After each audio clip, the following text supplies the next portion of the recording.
Okay, I want to go to Chloe Melas, who's standing by outside of court right now.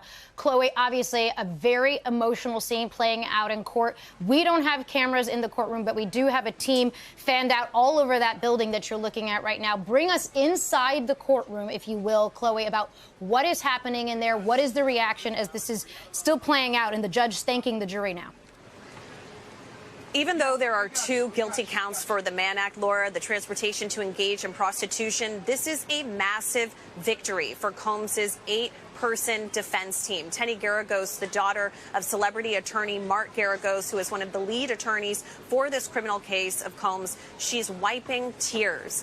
This is a massive moment because, like you said, sex trafficking had a mandatory 15-year minimum.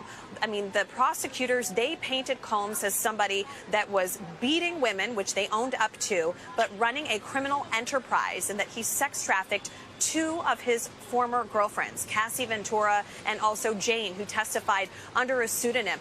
This is undoubtedly a massive blow to the prosecution, who brought 34 witnesses. They talked a lot about these co-conspirators that they say carried out this illegal activity on Combs's behalf. I mean, you have 6 of his children in there. His mother, Janice, who has been inside the courtroom every single day. Diddy is praying. He is doing a prayer show of his prayer hands to the jury right now. I mean, I sat there in that courtroom almost every single day, and I watched the faces of those jurors, and you could tell that there were several of them that were not buying what the prosecution was putting forth in their arguments. I saw some roll their eyes. I saw some even fall asleep. Some clearly not buying what the prosecution was saying in their closing arguments. On the other hand, during Mark Agnifalo's theatrical closing arguments, there was even laughter from some of the jurors. It was a very clear, Misty Maris and I have talked about this at length, that there was dissent when it came to the racketeering.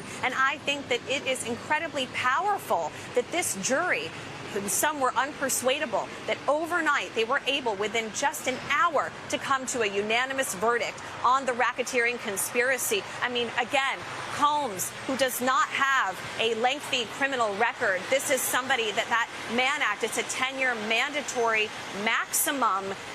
It's unlikely that he would get that full 10 years. So this is a man that could see a few years behind bars. Again, this is a very emotional day. We are expecting the attorneys to give a press conference. The prosecutors have said that they will be giving a written statement. They will not be speaking today. We also know that the family plans to address his children. They plan to address the public. And we do think that there could be a statement from Combs himself later today. But a very emotional scene in the courtroom. And I just want to remind everyone that over the last 7 weeks, although there were 34 witnesses that took the stand, Combs' team not calling a single witness and resting their case in just 30 minutes. I want to describe the scene behind me now. You have what I like to call citizen journalists. These are live bloggers, Instagrammers, TikTokers, filming every single day, live streaming what's happening here. There is a massive crowd